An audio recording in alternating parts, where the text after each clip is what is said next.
Hello everyone, I am Mr. Night Truth. I know many of you enjoy listening to these videos as you fall asleep. So before you drift off, I'd love for you to leave a comment letting me know where in the world you're tuning in from. And if you're enjoying the story, don't forget to like and subscribe. Alright, now let's get comfortable, relax, and let's go down into the story. Story number 1. Funny thing is, none of the customers you'll hear me talk about ever showed up on the security cameras, yet somehow they all knew my name. I'll admit something that doesn't make sense right away. The register came up short before I ever touched it. That's what I keep telling myself, at least. But if that's true, then how do I explain the empty bottle?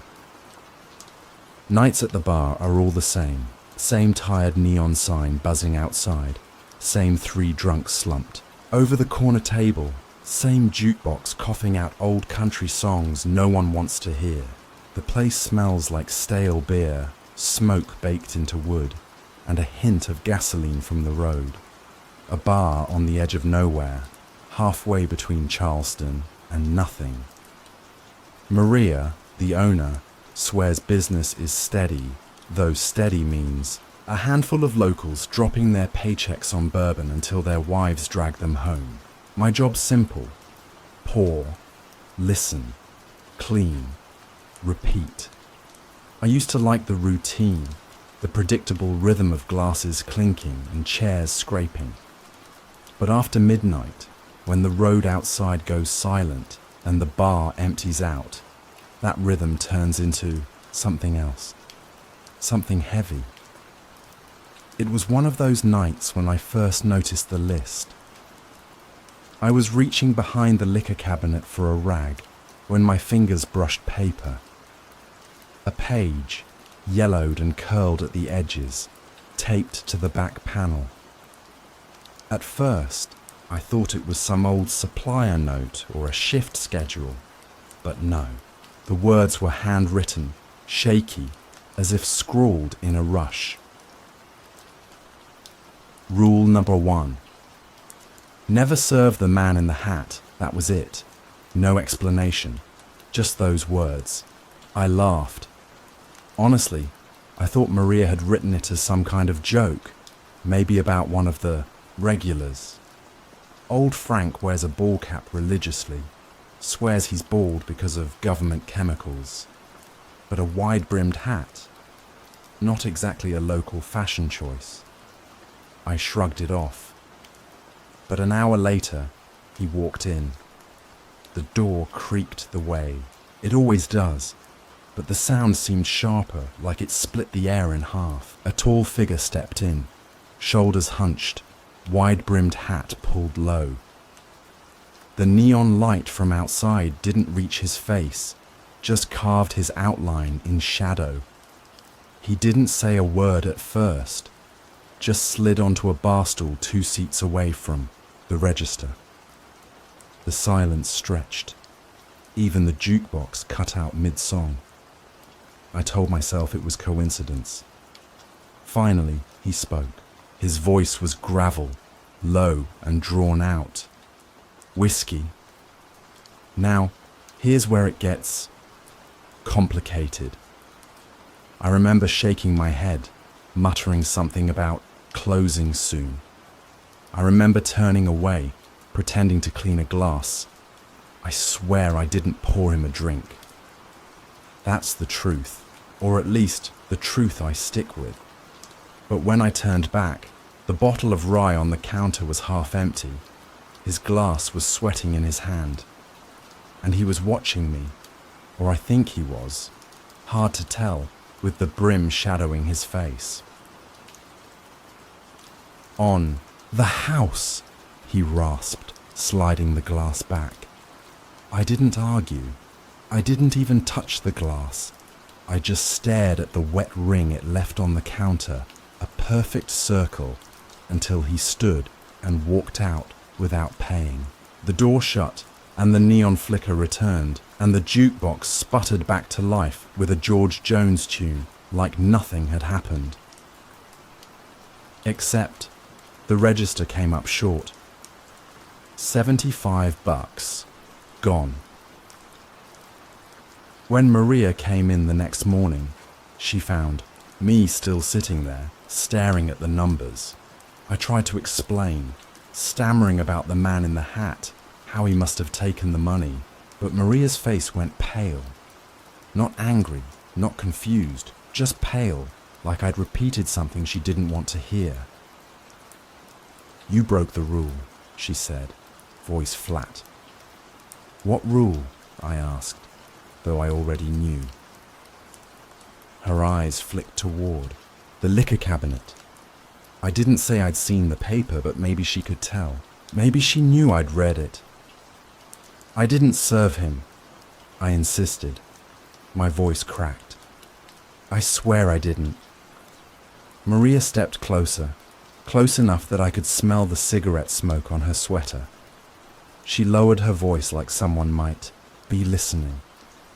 "It doesn't matter. You looked at him. That's enough." I wanted to argue, wanted to tell her she was being ridiculous, but the words stuck in my throat. The glass ring was still on the counter, clear as day. The bottle was empty, and my memory didn't line up with the evidence. Maria pressed a hand on my shoulder, firm and cold. "Listen to me. If you want to keep this job, if you want to keep your life the way it is, you follow the rules. Every single one of them, no exceptions." Her grip tightened. For a second, I thought she might shake me, but instead, she let go, turned, and locked the office door behind her. That's when I realized the bar was too quiet again. The jukebox had gone dead. The neon hum felt distant. I looked toward the door. The man in the hat hadn't come back. At least I don't think he had.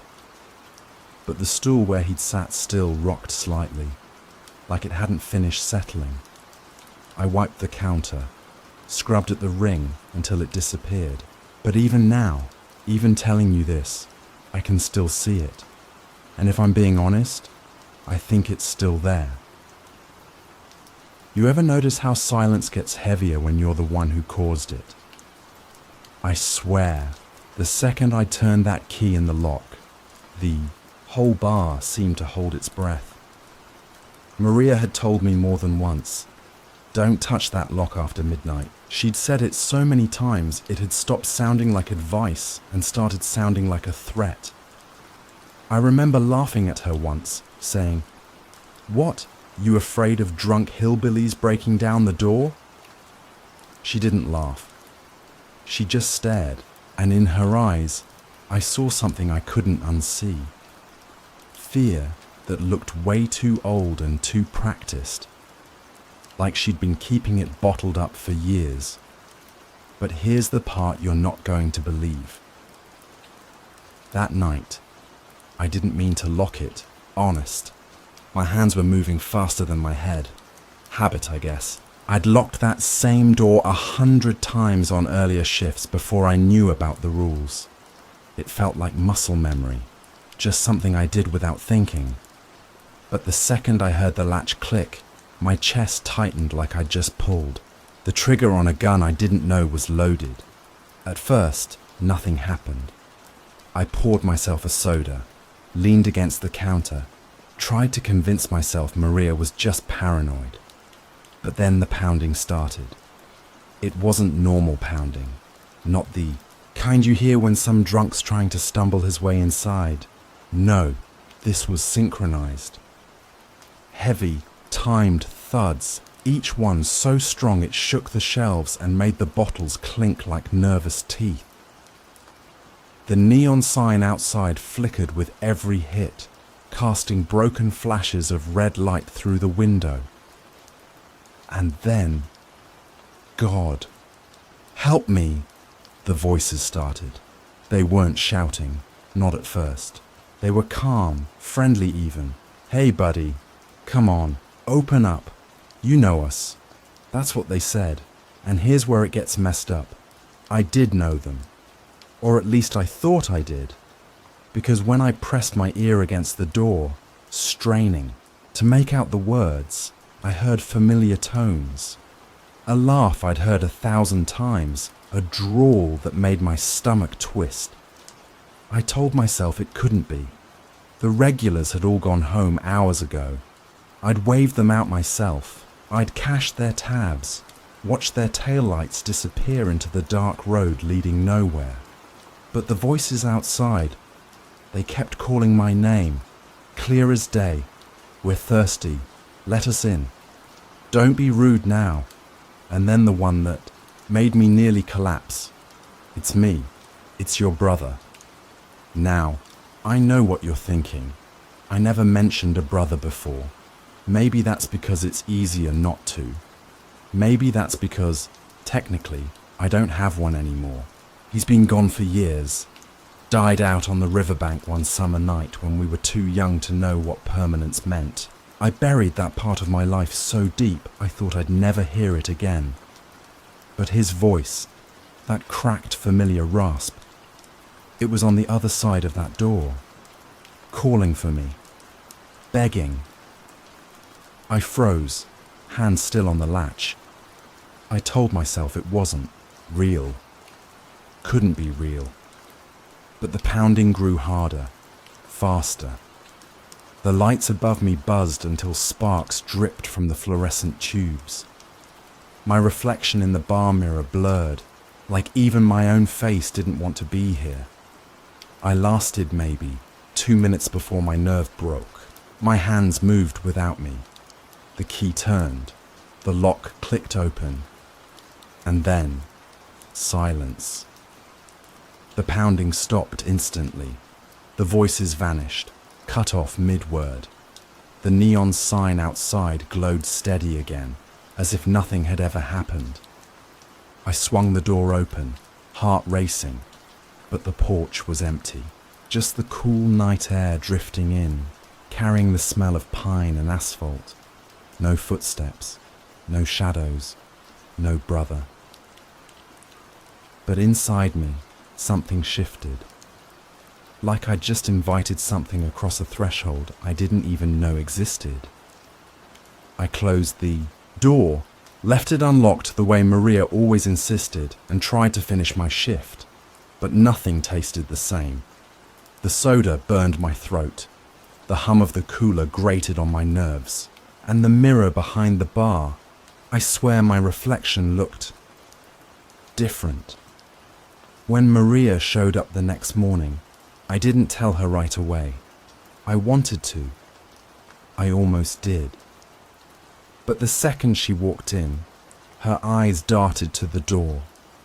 She saw it, unlocked, and her shoulders sagged with relief, like she'd been holding her breath all night. I thought maybe I'd gotten away with it. But then she checked the register, counted the till. Her face twisted, jaw tightening. "You locked it, didn't you?" she asked, her voice low but sharp. I tried to deny it, said maybe one of the locals had leaned too hard on the door, said maybe the storm outside rattled it. She didn't buy a word of it. She leaned close, her hands gripping the counter, and whispered, "You've let them in now."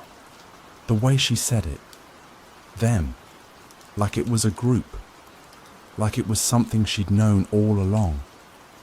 It sent a chill through me deeper than the pounding ever had. I told her she was overreacting, that I'd just heard voices, that maybe I was tired. But somewhere in my rambling, I slipped, said something I shouldn't have. I mentioned my brother. Her face went pale. She didn't ask me how I'd heard him.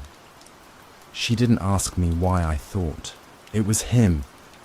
She just stared, lips pressed tight, as if I'd confirmed her worst fear. And that's when I realized I wasn't supposed to admit that. I shouldn't have said a word about him, about recognizing the voice, because now Maria looks at me differently. Suspicious. Like she's not sure if I'm just another bartender or part of whatever rules she's been obeying all these years. I don't know what's worse, the pounding that shakes the bottles or the silence that follows. Because silence has a way of sticking. It follows you home, crawls into bed with you, presses against your chest in the dark. And I can feel it even now, heavy in the corners of the bar, waiting for the next mistake, waiting for the next rule to break. You ever walk in on a scene so wrong, so bloody, that your brain refuses to believe your own eyes? That's what I told myself when I found Maria in the stockroom, because the alternative was admitting that I knew exactly what had happened. The smell hit me first, sharp and sour, whiskey soaked into the floorboards. Then the sound, the slow, maddening drip of liquid pooling under her head. And there she was, Maria, her body twisted, her eyes wide, her hair matted dark with blood. A jagged shard of a whiskey bottle was still clutched in her hand, like she'd tried to fight back. Or maybe it had been used on her. I swear to you I didn't do it. At least, I don't remember doing it. The police would say that's not an answer. But then again, the police don't know what kind of rules we lived by in that bar.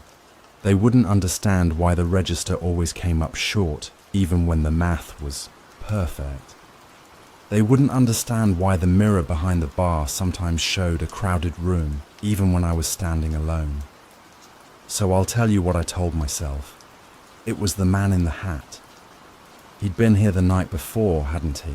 Sitting there in the corner, brim pulled low, bottle empty by the end of the night, even though I swear I never poured it. He'd been watching Maria too, his head angled just enough to catch her every move. It had to be him. He killed her, not me. But then again, why was there no second glass, no footprints, no hat, no sign of him at all? Maybe she slipped. Maybe she got drunk on her own stock, stumbled, cracked her head. That's possible, right? Except her face, her expression, it didn't look like a slip. It looked like terror, like she saw something coming and couldn't get out of the way. And then there's the other explanation, the one that keeps me up at night, the one I don't say out loud because saying it makes it sound true. Maybe I did it. I can still feel the weight of the bottle in my hand, though I can't picture picking it up. I can still hear her voice snapping at me about locking the door, about letting them in. Maybe I lost it. Maybe I wanted her gone. Because Maria knew things. She'd kept secrets.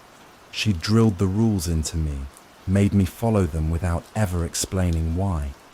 And secrets rot people from the inside. Maybe she deserved what she got. That's what part of me whispers when I look at her bloodstain on the floor. But then again, why did I find something new? Something she never told me about. After they took her body away, after the flashing red and blue lights disappeared into the night, I went back into the stockroom. The rules were still taped to the wall behind the liquor cabinet, edges curling from years of sticky air. My hands shook as I ran my finger down the list. Rule number 1. Never serve the man in the hat. Rule number 3. Never lock the door after midnight. Rule number 5. Don't stay after last call. And beneath them, in shaky handwriting that definitely wasn't Maria's, I saw a line I swear hadn't been there before. The bartender always pays the tab. I don't know if you've ever read something that made your stomach drop through the floor, but that's what those words did to me, because they weren't a warning. They weren't advice. They were a sentence. And the longer I stared at them, the more I realized. Maybe this was what Maria had been afraid of all along. Not the rules themselves, but the price of breaking them. Since then, things haven't been the same. Nights blur together. I pour drinks I don't remember pouring for customers who don't show up on the cameras. Bottles empty themselves. The register never balances, no matter how careful I count. And every time I try to explain, I catch myself contradicting what I said the day before. Like that night with Maria. One moment I tell myself, the man in the hat did it. The next, I tell myself she slipped.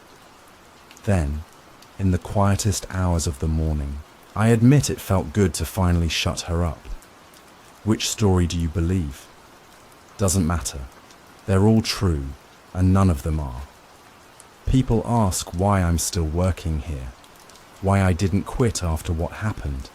But you don't quit this kind of job, not when the rules are carved into you, not when the last one says you've still got a tab to pay. So I stay. I serve. I smile at empty stools and listen to the laughter of men who don't exist. And when anyone asks about Maria, about the blood on the floor, about the screams neighbors swore they heard that night, I deny everything, because that's the unspoken rule. The one they never wrote down, but the one I know in my bones now. If you're caught, deny everything. And if you think I'm lying to you now, well, maybe I am. Story number 02. They say toll booths are meant to collect money, but mine doesn't collect coins. It collects something else. And if I tell you exactly what, you'll never drive through Colorado the same way again. They told me toll booths were built to collect money, but mine was built to collect secrets. And I think that's why they hired me, because I had too many of my own. I wasn't supposed to end up here. My resume didn't scream toll booth operator. I'd bounced between jobs, left without notice, moved from one town to another. The truth is, I wasn't looking for work so much as I was looking for hiding places. So when the state posted a late-night position at a highway booth in the middle of nowhere, Colorado, it felt like fate had quietly opened a door and whispered, "This way." The drive out there was unsettling. The highway narrowed into two lonely lanes, weaving through stretches of black pines and endless silence. Not a single car passed me. The further I went, the more I felt like I was leaving the world behind, like civilization had been swallowed whole by the dark. By the time the booth came into view, I wasn't sure if I was relieved or disappointed.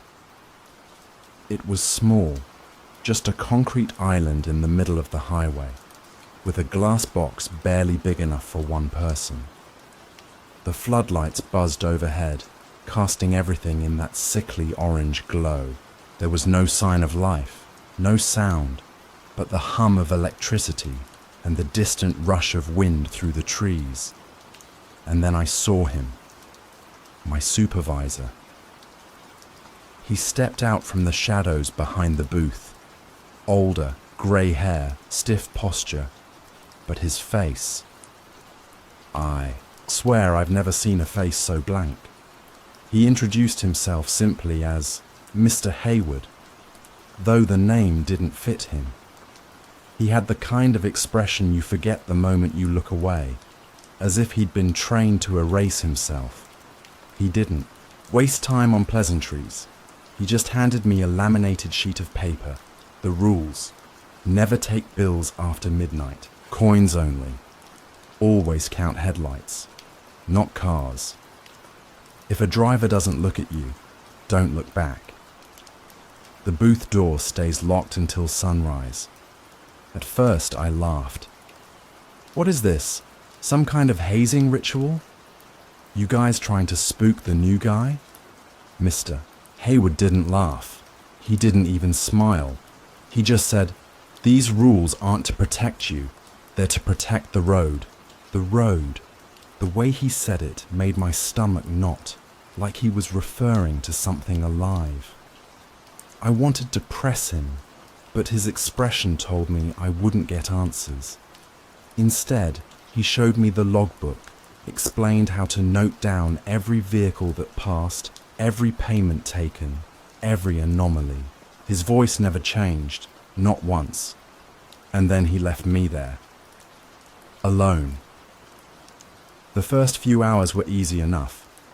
A car here and there, headlights slicing through the darkness, the muffled hum of engines rolling past. Most drivers didn't speak, just slid their money into the tray and sped away. But I couldn't stop thinking about the rules. Why not take bills after midnight? Why count headlights instead of cars? And what happens if someone doesn't look at me? The booth was too quiet, and my own curiosity was louder than anything outside. At 11:47 p.m., a car pulled up.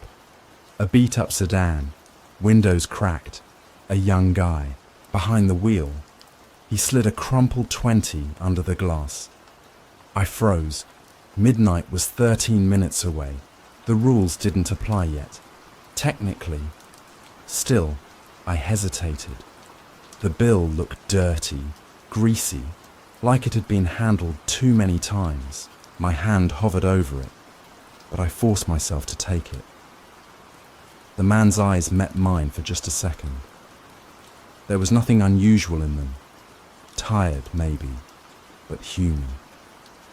He drove on. I told myself I was being paranoid, but something felt off. I logged the payment in the book. When I looked down at the page, my breath caught. The ink had smeared, not across my entry, but across the margin. Words I hadn't written now bled into the page. Coins only.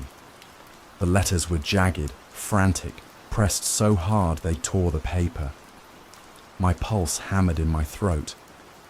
I shut the logbook and shoved it away. Midnight came.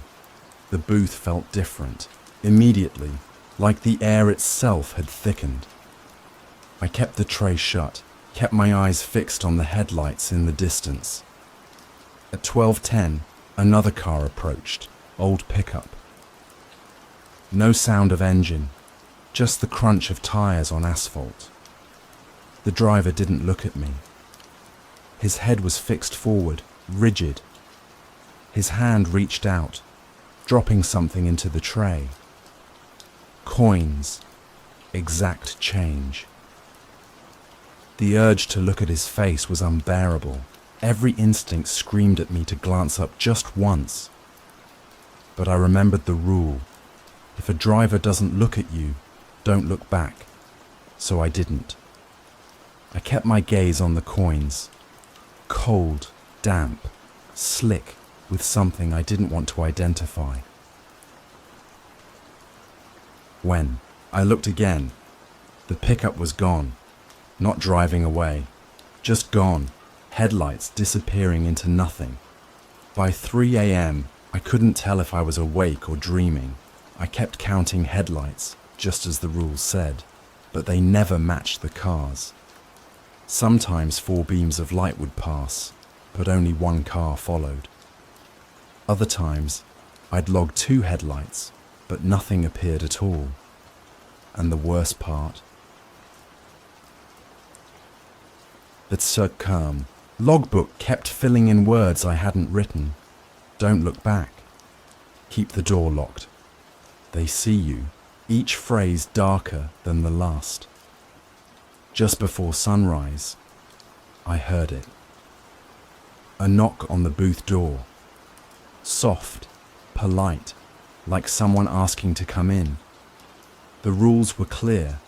The door stays locked until morning. But my hand moved toward the latch anyway, trembling, and then, through the glass, I saw a face, not outside the booth, inside the reflection, staring back at me. The floodlights flickered, the face disappeared, and before I could scream, the first rays of morning broke over the trees. The knock stopped. The road was empty. I told myself I'd imagined it. That exhaustion and paranoia were eating me alive. But when Mr. Hayward returned, at dawn, I noticed something that made my blood run cold. He didn't ask how my shift went. He didn't ask if I'd seen anything strange. He just opened the logbook, scanned the pages and muttered, almost to himself, "Good. The road is quiet." He looked up at me then, his blank face finally cracking into something sharper. Let's hope it stays that way. And just like that, I realized something I hadn't before. The rules weren't written to prevent chaos. They were written to contain it, and I had already broken one. To be continued in Chapter 2. Passengers who never pay. The thing no one tells you about toll booths is that sometimes cars stop without drivers. Didn't believe it either until my second week on the job. But maybe I should start with this. After that first night, I swore to myself I wouldn't break another rule. I couldn't forget the reflection in the glass, the way it looked at me like it already knew my secrets. I told myself I'd follow every line on that laminated sheet, even if I didn't understand them, especially because I didn't. But here's the part I left out. Maybe I already had. Broken a rule, I mean. Remember that $20 bill I took before midnight? I never logged it. Or maybe I did, and the book erased it. I don't know anymore. All I know is that ever since that night, something feels off about me. Like I'm carrying the road inside my chest. Anyway, it was Wednesday. It was no traffic, no sound, nothing but the hum of those floodlights above me. Around 1:45 a.m., headlights appeared in the distance. I braced myself, tray locked, eyes forward, the rules replaying in my head. The car rolled up slow, too slow. It was a taxi. Yellow paint faded, the kind you don't really see in Colorado, more like something out of New York in the 80s. The engine was silent. When it stopped, I counted the headlights. 2. Logged them. My hands shook so hard I could barely hold the pen. That's when I saw it. The back seat. Not empty, not full either. The shapes inside, they weren't people, not exactly. It was like looking through heat waves on asphalt. Bodies that bent, the air around them. The driver turned his head toward me, only there was no face. Just smooth skin stretched tight where eyes and mouth should have been. And yet, I heard his voice clear as day. They don't pay. That was all he said. Coins clattered into the tray, though I hadn't seen his hand move. The figures in the back writhed, pressing against the windows, mouths opening and closing like fish gasping for air. The taxi pulled forward without waiting, and then it was gone. No taillights, no engine noise, nothing. The logbook was open on the desk, and there it was again. New writing. Words I hadn't written carved deep into the paper. Passengers never pay, do not take their money. But I already had. I tried to tell myself it wasn't real. Just fatigue, stress, maybe even hallucination. But the next night, the same thing happened. Different car, same wrongness. This time it was a minivan. Old, rust eating the sides, the sliding door barely hanging on. It rolled up around 3 a.m. 2. Headlights. Logged. Inside, kids. Or things that looked like kids. Their faces were pale, too pale, eyes too large for their skulls. They pressed their palms against the glass, like they were begging me for something. The woman in the driver's seat smiled at me. Too wide. Her teeth were small, sharp, like rows of broken glass. And then she drove off. I flipped open the logbook. Another message scrawled across the margin. Do not acknowledge them. Do not let them see you listen. My skin crawled, because I realized something. The book wasn't warning me. It was keeping score. By the fifth night, I started dreading the sound of engines. My hands would sweat when headlights appeared. Every car felt wrong in some way. Mirrors missing, shadows in the wrong places, license plates from states that don't exist. But one car, God, I wish I hadn't seen it. It was a black hearse, midnight sharp. I counted the headlights. 2. Logged them. The driver didn't look at me. But in the back, there was a coffin. And inside the glass window of the coffin, pressed against it like condensation, was a face. My face. Mouth open in a scream I couldn't hear. I staggered back, nearly, knocking over the chair. When I looked again, the hearse was gone. No taillights, no nothing. The logbook was waiting for me. Words etched into the paper so deep it tore through 3 pages. They already paid. With you. I slammed the book shut. I thought about quitting. Right then, walking off the job, never coming back. But the problem was, I wasn't sure the road would let me leave. Every time I thought about it, a pressure built in my chest, like invisible hands squeezing my lungs. Mr. Hayward must have seen the fear on my face at shift change.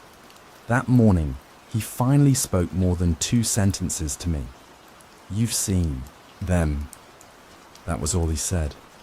I wanted to ask him what they were, what the rules actually meant, but I couldn't. His expression was that same blank slate, and something in my gut told me if I asked the wrong question, I wouldn't like the answer. So I just nodded. Yes, I said. He stared at me for a long time, then muttered, Good, that means you're paying attention. And then he walked away. The next night broke me. 30 m. Headlights in the distance. This time, I didn't log them. I couldn't. My hands refused to move. It was another taxi, the same one as before.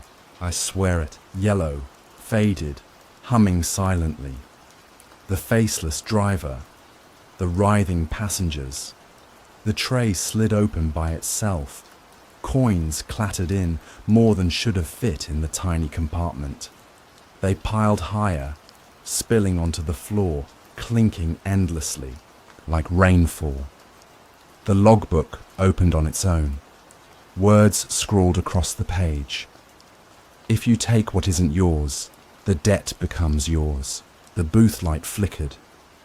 And in that flicker, I realized something horrifying.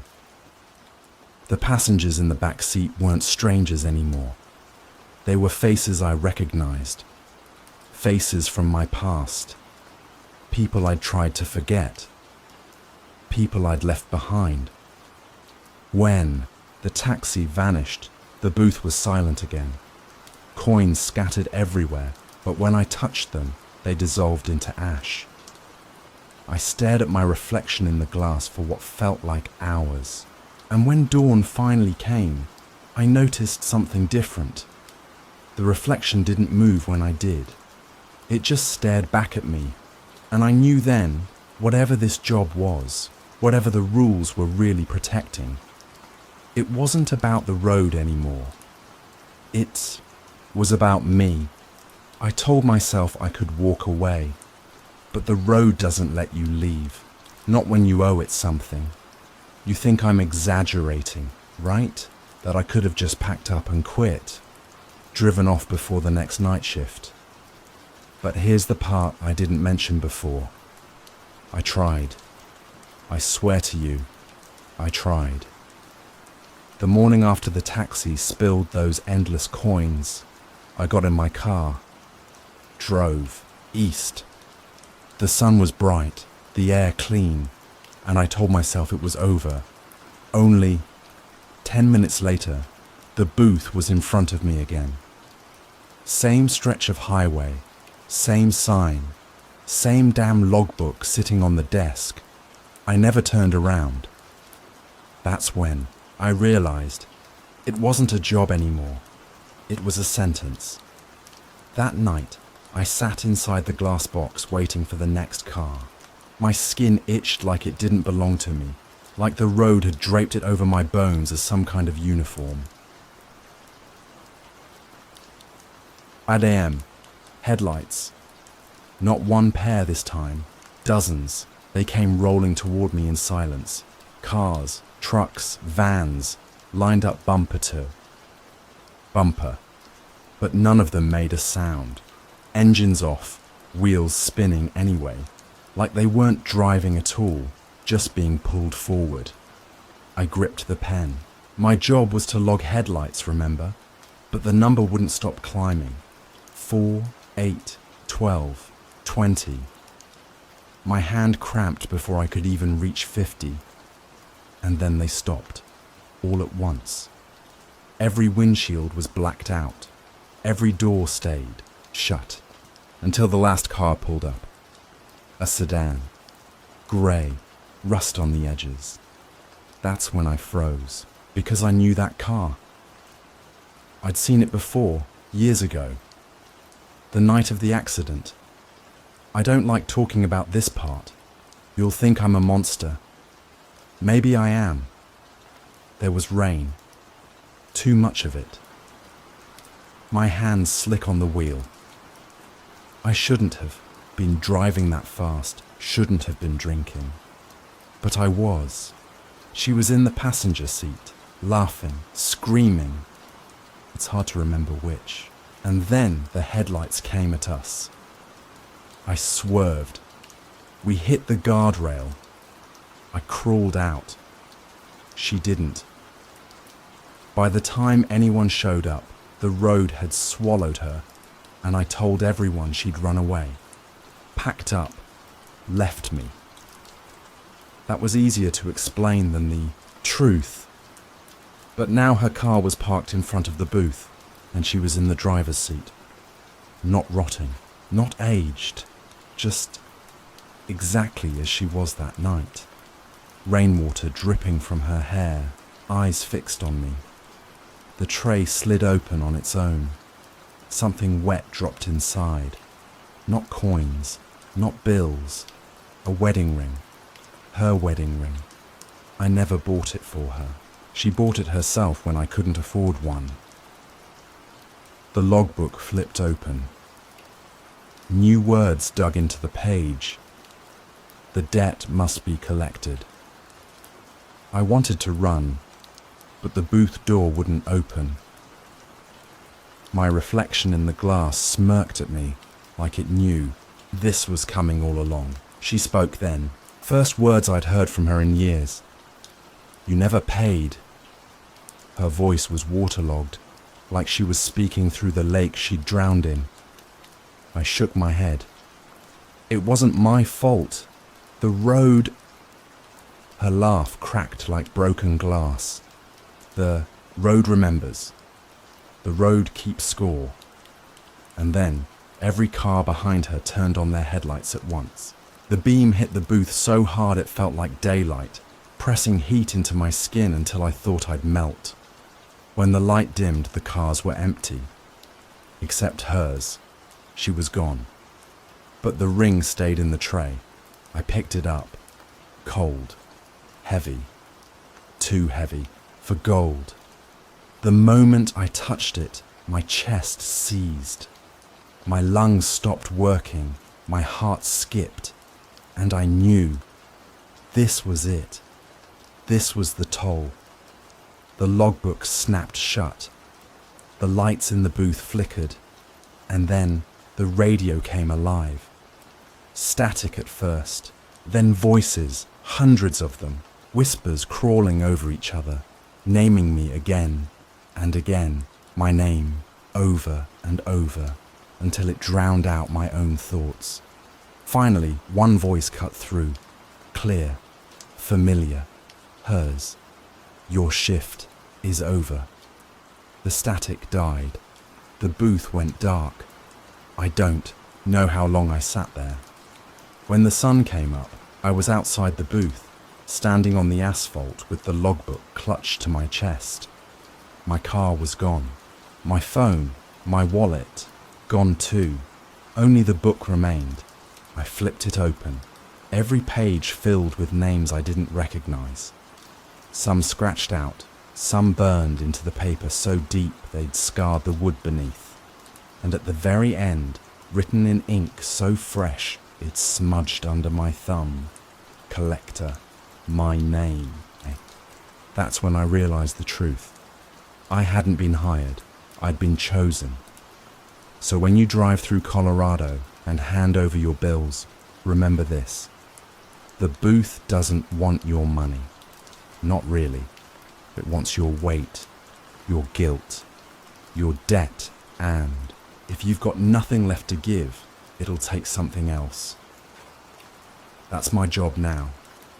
I don't count cars anymore. I count headlights. I count debts. And one night, maybe soon, maybe the next time you're driving late and the road feels too long, you'll see my booth, you'll see me, and you'll have to pay because the road always collects, always. Story number 3. You know that stretch of highway outside Dallas? The one with no exits for miles? I've been working there for 6 months, and I haven't seen a single living driver pay in person. Not one. Still, someone keeps leaving envelopes on my booth counter when I'm not looking. You wouldn't believe me if I told you this highway was alive. People think roads are just concrete and yellow paint, but not this one. This stretch of asphalt out past Dallas. It breathes. It watches. And it's been watching me every night for the past 6 months. I'm not supposed to tell anyone about my job. The papers I signed said so in bold letters, and the supervisor made me repeat it aloud. No details, leave the booth. That's what I said before I signed my name. I've told myself 100 times this story doesn't count. It's not like you're here with me. You're just a voice in my head keeping me company, or maybe I'm the voice in yours. The booth itself is small enough that if I stretch my legs too far, I can kick the opposite wall. There's a single chair, a narrow counter, and a stack of receipts I'm told to keep even though nobody ever asks for them. A fluorescent light hums above me, its flicker timed perfectly to the pounding in my skull. Beyond the thick glass, the highway stretches out in 2 directions, nothing but blackness and the faint glint of snow on the shoulder. Texas doesn't usually get snow, but this road doesn't care much about usual things. Every night I clock in at 11:45 p.m. sharp, when the sky is at its deepest, strangest shade of blue. My car door slams, my boots crunch on gravel, and the world swallows me whole. I step into the booth, turn the lock twice, and sit down. That's all there is to it. Least, that's what I tell myself. You want to know about the rules, don't you?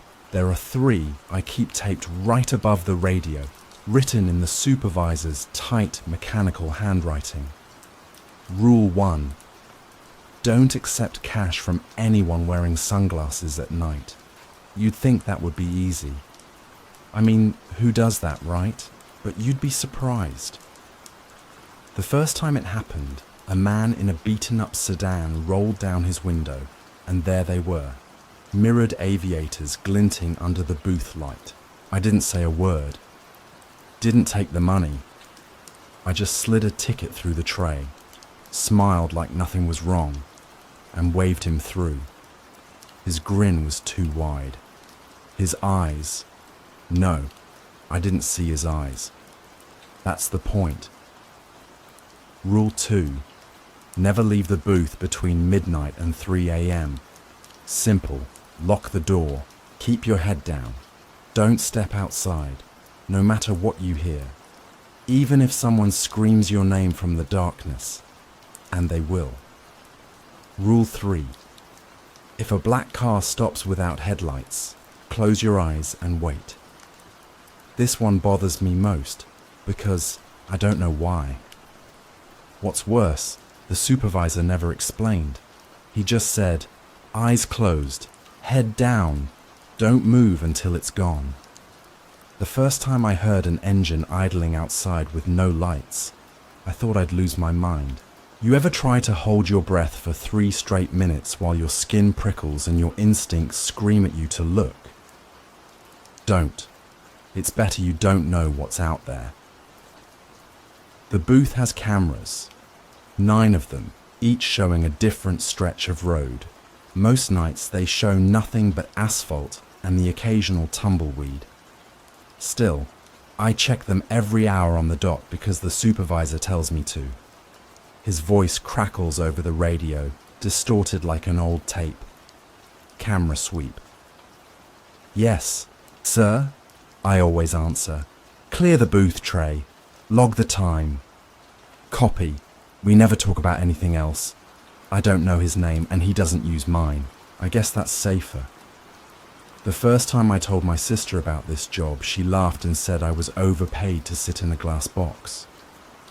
That was months ago, before she stopped answering my texts. I keep meaning to check on her, but, well, the rules say I can't leave. Not between midnight and 3 a.m.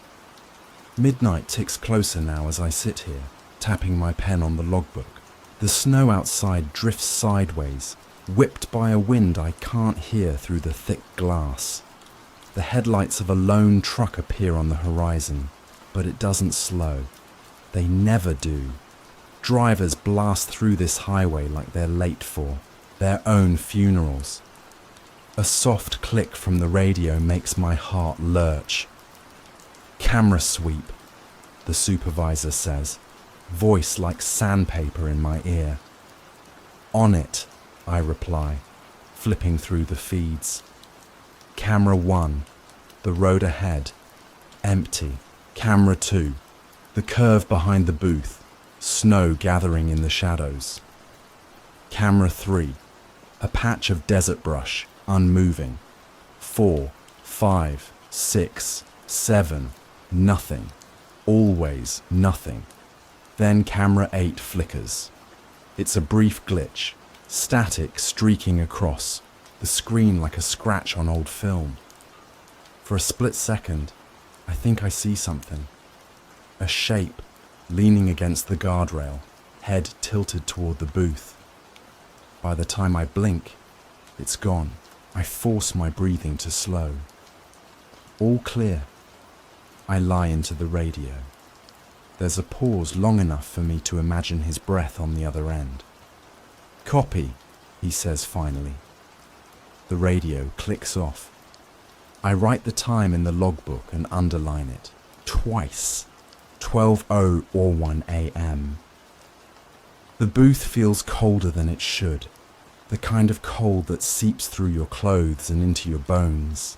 I reach for the space heater under the counter, but stop when I notice something on the glass. A smudge, like a fingerprint. I wipe it away with my sleeve and glance outside, scanning the empty road. It's always empty. You'd think a job this, quiet, would be peaceful, but the silence is heavier than any traffic jam. I can hear the hum of the fluorescent light, the soft whir of the cameras adjusting their angles, and beneath it all, something else. A sound I've stopped trying to identify, like breathing. When I started this job, I thought the rules were just corporate paranoia. a way to keep us alert. But the more I follow them, the more I realize they're not for our safety. They're for whatever else is out here. The black car hasn't come yet tonight. It usually does, around 2 a.m. like clockwork. I dread it, but I also dread the idea of it not showing up. Like a predator that changes its routine. Another click on the radio makes me flinch. "Keep your eyes on camera 4, the supervisor says. His tone is sharper this time. "Why?" I ask before I can stop myself. "Just do it." I switch to camera 4. The screen flickers, and I see the stretch of road leading away from the booth. Nothing moves, but the snow seems heavier there, like it's falling faster. "You see it?" he asks. "No." "Good. Don't." The radio cuts off, and I'm left staring at the feed, trying not to blink. This job was supposed to be simple. I needed something quiet after everything. You don't need to know about that yet. I sit back in the chair, listening to the booth creak in the wind. The rules are taped above the radio, their edges curling from the heaters. Warmth. I read them again, just to steady myself. Rule 1, Rule 2, Rule 3. Outside, headlights appear on the horizon. A car is coming. Slowly. Too slowly. And it has no lights on. The headlights aren't on, but I can see the car anyway. Its shape cutting through the drifting snow like a shark's shadow beneath dark water. My stomach tightens as I lean forward, pressing my forehead to the cold glass. The booth light reflects my face back at me, pale and drawn, like a ghost staring through a window. The car is black, completely black. Not just the paint, but the glass too, so tinted it swallows the light. Even with no headlights, it glides down the highway like it knows exactly where it's going. I whisper the rule to myself. Close your eyes and wait. Don't move until it's gone. But I don't. Not yet. I grab the radio. "Supervisor," I say, my voice low. "It's here." There's static. Then a slow, deliberate voice. "Eyes down. Stay still." My hand trembles as I set the radio back on the counter. The booth feels suddenly smaller, like the walls have moved in. The hum of the fluorescent light above me grows louder. I can hear the snow ticking against the glass. The car rolls to a stop in front of my booth, engine purring so softly I almost don't hear it. I grip the edge of the counter and force myself to lower my gaze, and then I close my eyes. The silence is worse than the sound. I can't see it, but I feel it, like a presence pressing down on the booth, a weight in the air that makes it hard to breathe. I count to 10 in my head. Nothing happens. I keep counting. 20, 30. The urge to look is unbearable. Something taps the glass. My whole body jolts. The sound is sharp, deliberate, like a fingernail against the window right by my ear. I squeeze my eyes tighter, nails digging into my palms. Then a whisper. So faint, I almost convinced myself I imagined it. "Look." No, I won't. The booth creaks, just slightly, as if something heavy has leaned against it. A gust of wind sweeps, snow against the door, but it doesn't sound like wind. It sounds like breathing. The tapping stops. I count again. 40, 50, 60. The car's engine revs softly, and then the sound fades. Tires crunch over gravel, and the presence lifts. When I open my eyes, the car is gone. My breath comes out shaky and fast. I grab the radio. It left, I whisper. A pause. Static crackles. You didn't look, did you? The supervisor asks. No. My voice cracks. Good. Write it down. I jot the time in the logbook with shaking hands. 2:08 a.m. Encounter logged. I underline it twice, the way I've been trained. The camera feeds flicker above me. All 9. Screens, empty roads, endless blackness. Nothing's there. Nothing ever is, except camera 8. A shape stands by the guardrail again, faint in the grainy footage. This time it's closer. I swear I can see the outline of a head, tilted at an unnatural angle. Supervisor, I murmur into the radio. Camera 8. Don't look at it. I'm not. Then stop describing it. His voice is sharp now. Go to camera 1. I obey, switching feeds. Camera 1 shows nothing but the road ahead, stretching into the void. I pretend I didn't see anything. That's easier. Hours pass, or maybe minutes. Time loses meaning in this booth. I sip lukewarm coffee, my hand still trembling. My reflection in the glass looks worse than usual, pale and gaunt. There are dark smudges under my eyes I don't remember having. At 2:30 a.m., the radio crackles again. Clear the tray, the supervisor says. I glance down. The metal tray beneath the booth window, where drivers leave cash or tickets, is no longer empty. There's an envelope sitting there. It wasn't there a second ago. The handwriting on the front is neat and small, just like the supervisor's rules taped above me. But this isn't his writing. This script is elegant, slanted, almost old-fashioned. It simply says, "Don't trust him." My throat tightens. I grab the envelope and shove it into my pocket before the supervisor can ask what I'm doing. The IT radio hisses. "Tray clear?" he asks. "Yeah," I lie. "Clear. Log the time." I scribble in the logbook, pretending my hands aren't shaking. I don't open the envelope. Not yet. At 2:50 a.m., another car passes. This one normal. Headlights on, windows clear. A young man with tired eyes hands me a toll ticket. I slide him change without saying a word.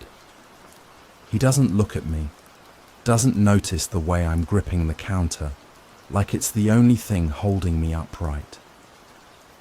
Normal. Traffic is rare, but it happens just enough to make me question everything else. By 3 a.m., I finally unlock the booth door and step outside. The air is sharp, the snow crunches under my boots, and the silence feels heavier now. I look up and down the highway. No lights, no cars, just emptiness. I walk to my car, parked in the gravel lot behind the booth, but I stop halfway there. There's a second set of footprints in the snow. They lead from the road to the booth door and then vanish. I back up slowly, heart hammering. The booth looms behind me, its windows glowing faintly in the darkness. The radio crackles again, startling me so badly I almost drop it. "Inside," the supervisor says. His voice is calm, almost bored. "Now." I obey, retreating to the booth and locking the door behind me. The heater hums softly. The cameras flicker. I try to steady my breathing. It's 3:15 a.m. The worst is over. At least, that's what I tell myself. I finally take out the envelope, tearing it open with numb fingers. Inside is a single Polaroid photo. It's me. I'm asleep in the booth, head resting on my folded arms, mouth slightly open. But I've never fallen asleep here, not once. The back of the photo has writing in the same elegant script. You were warned. My stomach twists. I grab the radio. Supervisor, I whisper. Did you send this? Static. Then his voice, calm as ever. Describe the picture. I hesitate. It's me, sleeping. A pause. You should have burned it, he says finally. His tone has changed. Low, tense. They know now. Who knows? My voice cracks. Doesn't matter. Stay awake. Don't check camera 8 again. The radio cuts out. I stare at the photo until my vision blurs. My hands won't stop shaking. Outside, headlights appear in the distance. Another car. But as it gets closer, I see there's no driver. I should have burned the picture. I should have ripped it into pieces and thrown it into the snow. But instead, I set it on the counter beside the logbook and just stared at it. That grainy Polaroid of me, my head slumped on my arms, mouth slightly open, as if I'd been sleeping there for hours. But I haven't slept. Not once. Not here. The headlights are closer now, cutting through the fog and snow, but they're wrong. They're too high, too far apart. My hand hovers over the radio. Supervisor, I whisper. There's another car. Static. No reply. Supervisor. Nothing. The car creeps closer until I can see it clearly under the booth light. It's black, same as the one before. No driver. My pulse is hammering now, echoing in my ears as I reach for the switch to lock the booth tray. My fingers fumble on the latch. The car rolls to a stop. The engine idles, low and steady like a heartbeat. I lower my eyes. I know the rules. Close your eyes and wait. Don't move until it's gone. But I can't. My gaze drifts upward, and in the reflection on the glass, I see the car door. It's open. My breath catches. The radio crackles softly, and I snatch it up. Supervisor, I hiss. It's here. The door's open. A long pause. Then, quietly, stay very still. Something moves outside the booth. Slow footsteps crunch through the snow, circling the booth in deliberate, measured steps. My throat is dry. I can't swallow. Tap, tap, tap. The sound is gentle, almost playful, fingernails on the glass. It moves from one window to another, tracing the outline of the booth. Supervisor, I whisper. What do I do? Nothing, he says flatly. You've already done too much. What does that mean? But he doesn't answer. I grip the edge of the counter so hard my knuckles ache. My eyes dart to the cameras. Camera 8 flickers. That same shape by the guardrail is closer now, almost at the booth's edge. Its head tilts, unnatural and sharp. Tap, tap, tap. The sound is behind me now, on the back window. I spin in my chair despite myself, heart pounding. The glass is fogged. A faint silhouette just beyond it, but I can't make out details. I lean forward instinctively, squinting. That's when I see it. Not a face. Not exactly. Just a smear of features, like someone tried to sculpt a human face from wet clay and gave up halfway. The mouth opens slowly, impossibly wide. The booth light flickers. I squeeze my eyes shut, choking back a gasp. My breath fogs the glass as I whisper to myself, "Don't look. Don't look. Don't look. When I open my eyes again, it's gone. The engine hums softly outside. The black car hasn't moved. The booth feels like it's shrinking, air thick, with static. Then, a knock. 3 slow knocks on the back door. I freeze. There's no back door. At least there wasn't before. I glance behind me, and sure enough, in the far corner of the booth, there's a narrow door I've never seen. The paint is peeling, the doorknob rusted. The knocks come again, louder this time. "Supervisor," I shout into the radio. Static hisses back at me. "Supervisor." Finally his voice. "Don't answer it." "Why is there a door here?" I whisper, my voice shaking. "You weren't supposed to see it," he says, voice low and trembling. "Stay away from it, stay away." The knocking stops. My heart pounds in the silence, then softly, "We have your sister." The voice isn't the supervisor's. It's a woman's voice, calm and familiar. My blood runs cold. I slam my hand against the radio.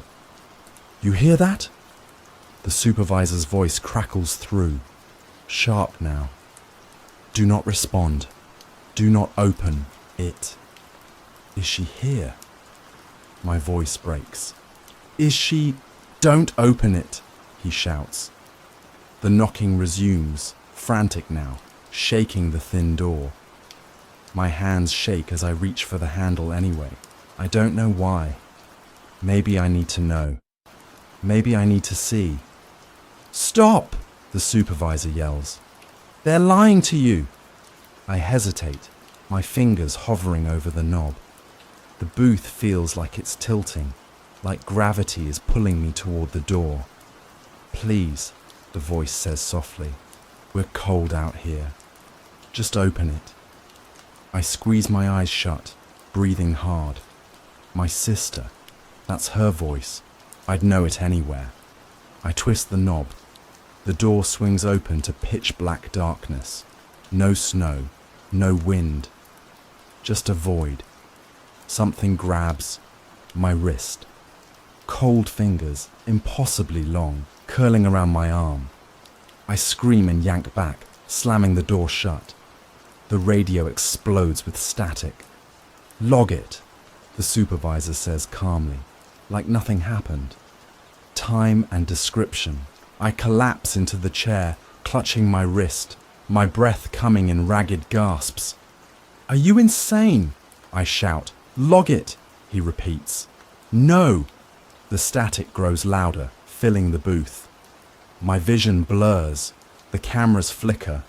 All 9 screens now show the same thing. Me sitting in the booth, clutching my arm. In every feed, there's a figure behind me.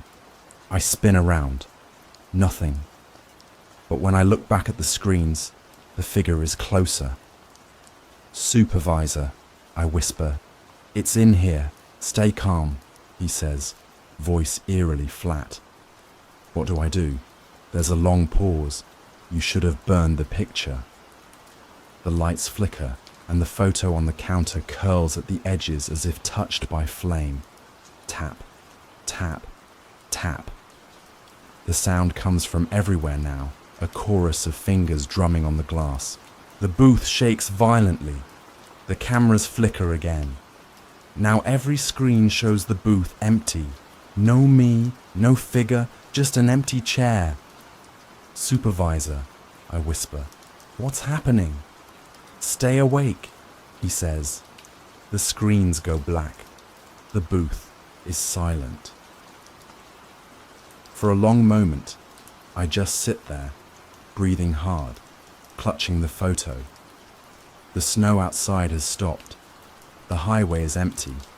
Then, faintly, a car engine. Headlights appear on the horizon. I lean forward, squinting. It's my car. The same dent in the bumper, the same cracked windshield, and I'm driving it. I stumble back from the window, heart pounding. My own face stares straight ahead, blank, as the car glides toward the booth. The radio crackles. The supervisor's voice is soft now, almost kind. "Shift change," he says. The car stops. The other me steps out, moving stiffly, like a puppet. They walk toward the booth. Tap, tap, tap. I don't open the door. I can't. But the lock clicks on its own. The door swings open and I'm smiling at myself. Story number 4. They told me if I missed a delivery, someone would die. I thought it was just a creepy joke until the first body turned up. Now I follow every rule they send me, even the ones that don't make sense. Like never looking in, the back of the van after midnight. But last night, I broke a rule, and I swear there was something breathing back there. You ever get the feeling that your whole life is someone else's game? Like no matter what you do, someone's already planned the next move? I used to laugh at that kind of paranoia, until the night I opened that envelope. I'd been running deliveries for almost a year. Nothing fancy, just groceries, medication, late night snacks, all dropped at doorsteps for people too tired or too scared to drive out here. Rural Vermont isn't exactly lively after dark. The roads stretch for miles through thick forests, and the only light is from old farmhouse porches, glowing like yellow teeth in the fog. Nights were usually boring, peaceful even. But that night wasn't peaceful. I remember pulling up behind the depot at 10:03 p.m, half asleep, one hand clutching a gas station coffee. I didn't even notice the guy standing by the loading door until he spoke. "You're late," he said. I blinked. What? He wasn't my usual dispatcher. This guy was taller, sharper, with a heavy jacket zipped to his chin. He handed me a thick yellow envelope with my name on it, typed, not handwritten. No smile, no explanation, just read it before you start. I climbed into my van, cranked the heater, and tore it open. Inside was a single sheet of paper, typed, precise. The title at the top read Delivery Protocol, Route 7B Strict Compliance Required. Underneath, a numbered list, not 3 times. Never more, never less. Do not use doorbells. Leave the package on the left side of the door. Do not look in windows. Do not speak to customers after 11 p.m. If no one answers within 30 seconds, leave immediately. If you see lights flicker, leave the package and get back in the van. Do not wait.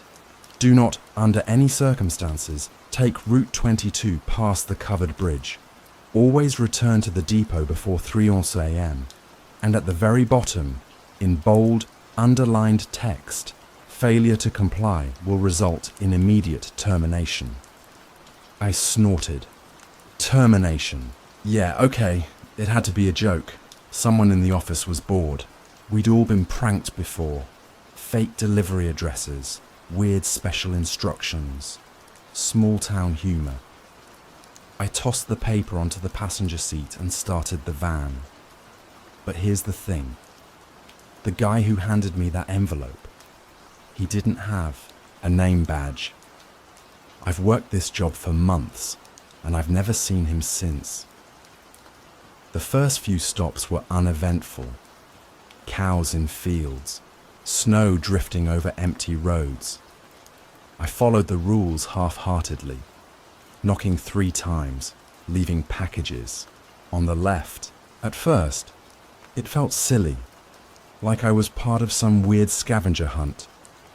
But then I noticed something. Every single house I visited had its porch light on. Every one. Even the farmhouses miles out, where old folks usually go to bed at sundown, and the lights weren't warm and inviting. They were harsh, cold, like the bulbs had just been switched on for me. The fog thickened around midnight. I was halfway down Miller's Lane when I saw the first car. A black SUV parked just off the shoulder, headlights off. I slowed down, thinking maybe someone had broken down. But as I passed, I caught a glimpse in the rearview mirror. The SUV pulled out, quietly, smoothly. At first, I told myself I was imagining it, just a coincidence. But at the next stop, when I stepped out to make a delivery, I saw it again, sitting at the end of the street. No lights, no sound, just waiting. I went back to the van faster than usual. The rules were starting to feel less like a prank and more like instructions for survival. By the fifth house, I was following them to the letter. 3 knocks, no doorbells, left side only. A chill crept down my neck when I remembered rule number 4. Do not look in windows. At one house, I caught a shadow move behind the curtains, and every instinct screamed at me to peek inside. But I didn't. I grabbed the next package, kept my head down, and forced myself back to the van. The SUV was closer now, 2 houses back. I should have called the dispatcher, but the number I had wasn't answering, just endless ringing. And besides, how do you explain something like this? Hey, there's a car following me, and also your delivery instructions sound like a horror movie. Yeah, that would have gone over well. By 1:30 a.m., my hands were shaking too much to hold my coffee. I told myself I'd finish the route and quit in the morning. No job is worth this. Then came the last delivery of the night. It was an old farmhouse at the end of a gravel driveway, the kind that creaked under my tires. Porch light on, like all the others. I parked, grabbed the box, and walked to the door. The fog was so thick, I could barely see the van behind me. 3 knocks. No answer. Glanced at my watch. 20 seconds, 25. Something flickered. The porch light buzzed and dimmed, just for a second. That's when I remembered rule number 7. If you see lights flicker, leave the package and get back in the van. I didn't wait. I dropped the box, turned and started walking fast. That's when I heard it. A low creak, like a door slowly opening. I froze. Someone was standing in the doorway, a tall figure, completely still, just watching. I couldn't see their face. The light flickered again, plunging the yard into near darkness. I bolted for the van. When I slammed the door shut, I saw the SUV pull into the driveway behind me. The driver's window was down, but I couldn't see a face. Just a hand tapping the steering wheel, like they were keeping time. I didn't wait to see what they wanted. I reversed so fast I nearly hit a fence post, then gunned it back toward the main road. My chest felt tight, like I couldn't get enough air. I didn't slow down until I reached the depot. The loading bay was dark, empty. No sign of the man who'd given me the envelope. When I climbed out of the van, there was something taped to the driver's side mirror, a small square of white paper fluttering in the wind. In blocky, typed letters, it said, 1 strike. That's it. No name, no threat. Just those 2 words. And suddenly, I wasn't laughing anymore. I didn't sleep that morning. I just sat at my kitchen table with the envelope spread out in front of me, rereading the rules over and over until the letters blurred. Someone out there knew where I'd been, what I'd done, and I had a feeling that the next time I broke a rule, I wouldn't get a warning. But I didn't quit. I told myself I'd finish one more night, maybe two, just enough to save a little in more cash. That's how I ended up on Miller's Lane again the next night. That's where I saw her, the figure in the window. And that's when I realized the rules weren't a joke at all. I told myself it was just a trick of the light, a shadow. Maybe my brain playing games with me after the stress of the night before. But deep down, I knew better. I'd seen her face, or rather, I'd seen the outline of her face pressed against the glass, pale and unnatural, as if she'd been waiting for me to look up. That was the moment I started keeping the envelope in my jacket pocket at all times, like some kind of shield. I memorized every word, every rule, until I could recite them in my sleep. I followed them to the letter, but even then, I knew it wouldn't be enough. Because the rules don't protect you, they just delay what's coming. The second night started like the first. A fog-covered depot. A different man at dispatch. No name tag. No words exchanged. Just the same thick yellow envelope slipped into my hand. Except this time, when I tore, it opened in the cab of my van. There were 2 sheets inside. The second page had one line typed in bold. Do not stop at the house on Miller's Lane. That made me laugh nervously, out loud, like some part of me wanted to pretend this was still a joke. I almost called dispatch to ask if they were messing with me, but I didn't. I don't know why. Maybe because I knew they wouldn't answer. The route was shorter that night. Fewer houses, fewer deliveries. And yet, every single one felt heavier than before. The SUV was back, tailing me at a distance, sometimes disappearing around curves, only to reappear at the next stop. The porch lights seemed brighter, harsher, and when I stepped out of the van, I swore I could hear something faint beneath the hum of the bulbs, like whispering. By midnight, I was gripping the steering wheel so tightly that my knuckles turned white. I kept my eyes on the list, reading the stops aloud like a prayer. And then I saw it.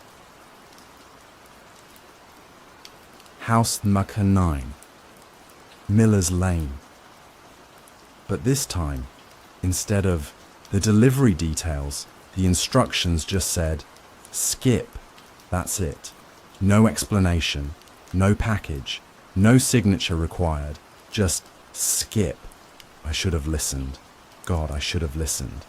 But something in me, it wasn't curiosity, it wasn't stupidity, it was more like compulsion, made me turn down Miller's Lane anyway. The road was narrower than I remembered, winding between trees that leaned in close, their branches scraping the roof of the van as I drove.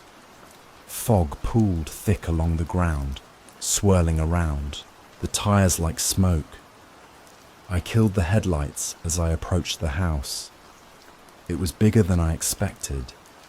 A 2-story farmhouse, windows black as pits, with a porch that sagged under its own weight. The grass was overgrown, and the fence out front was split and rotting. No lights this time, just darkness, heavy and still. I sat there for a full minute, engine idling, staring at that house. I told myself I'd just look, just one look, then I'd leave. Then I saw her again. She was in the upstairs window, standing so perfectly still, she could have been a mannequin. Her face, or what I could make out of it, was white as bone. Long hair hung over her shoulders like wet rope, and even from that distance, I could feel her eyes on me. I should have driven off. Instead, I grabbed my flashlight. The rules didn't say I couldn't get out of the van. They didn't say I couldn't take a closer look. The gravel crunched under my boots as I stepped onto the driveway. The air smelled wrong, like old wood and mildew, mixed with something metallic. My breath came out in sharp white clouds as I approached the porch. Every instinct screamed at me to leave, but I didn't. I walked right up to the front door and lifted my hand to knock.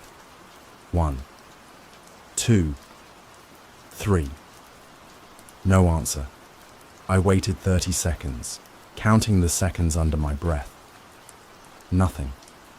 I turned to leave, but something made me glance back, and that's when I saw the note. It was taped to the inside of the front door, written in the same blocky typeface as the delivery rules. "You're not supposed to be here." The sound of gravel crunching behind me froze me in place. I spun around, flashlight beams sweeping across the yard. The SUV was there again, parked at the edge of the driveway, headlights off. This time, the driver's door was open. "Hello?" My voice cracked. "Who's there?" No response, just the creak of the SUV's door as it swung gently in the wind. I backed away, heart hammering, and nearly tripped over the porch steps. That's when the upstairs window lit up. A faint, flickering glow, like candlelight, and she wasn't in the window anymore. I don't remember running back to the van, but I must have, because the next thing I knew, I was slamming the door shut and locking it. My hands were shaking so badly, I could barely get the keys in the ignition. I threw the van in reverse, tires spitting gravel, and sped down Miller's Lane without looking back. At least, I tried not to look back, but something in the mirror caught my eye. She was standing at the edge of the road, just beyond the reach of my brake lights, perfectly still, watching me leave. When I finally made it back to the depot, the envelope was gone. I don't mean I lost it. I mean, it wasn't in my jacket anymore. My pocket was empty. Instead, taped to the steering wheel, there was a new note. 2 strikes. I didn't tell anyone. Who would I tell? The police? My boss? I'd be out of a job before I finished explaining, but I couldn't sleep that day. I sat in my apartment, blinds drawn, every light turned on, replaying the night over and over in my head.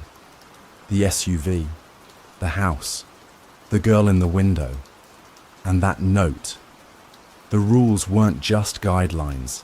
They weren't meant to keep me out of trouble with some cranky boss. They were warnings, and I'd already broken 2. When I showed up for my shift the next night, I half expected someone to fire me on the spot. Instead, there was another man at the loading bay. Different again. No name tag. Just a polite nod as he handed me a new envelope. It felt heavier than before. I tore it open in the van. 3 sheets this time. The first was the usual list of stops. The second was another set of rules, with one line highlighted in bold. Never under any circumstance look in the back of your van. The third sheet was blank, except for a single sentence centered at the bottom. She knows your name. That was the night I stopped pretending I was safe, and that was the night I saw her reflection in the side mirror. Even though I was completely alone. You ever notice how silence has a weight to it? Like it's not just quiet, it's pressing down on you, making every breath feel loud. That's how the van felt that night. Heavy, crowded, even though I was alone. The rule about not looking in the back, rule number 10, I guess, echoed in my head every time I glanced at the rearview mirror. And that's when I realized something that should have sent me straight home. I didn't remember locking the back doors. The route started normally, if you can call this nightmare normal. The roads were empty, lined with trees like black curtains. Each stop felt slower, longer, even though I was moving as fast as I could. The rules seemed stricter now. The porch, lights were dimmer, the shadows sharper, and at every stop, I swore I could hear faint movement behind me in the van. Rustling, breathing, maybe whispering, but I didn't look. By the third stop, I couldn't take it anymore. I parked on a back road, cut the engine, and just sat there, clutching the steering wheel. I was sweating, even though the heater was off. My own reflection in the windshield looked pale and hollow, like I hadn't slept in weeks. Maybe I hadn't. I told myself I'd break the rule, just for a second. Just to prove there was nothing there. My hand hovered over the latch that opened the cargo area. I counted to 3. 1, 2. Don't, a voice whispered. I froze.